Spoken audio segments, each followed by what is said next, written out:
髪の毛が乾きにくいなっていう時、疑うべきことは3つ。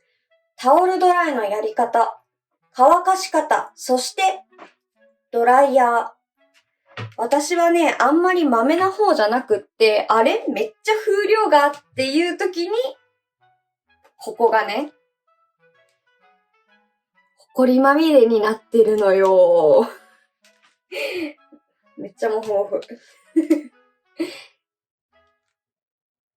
というわけで、皆さん、お手入れはまめにしましょう。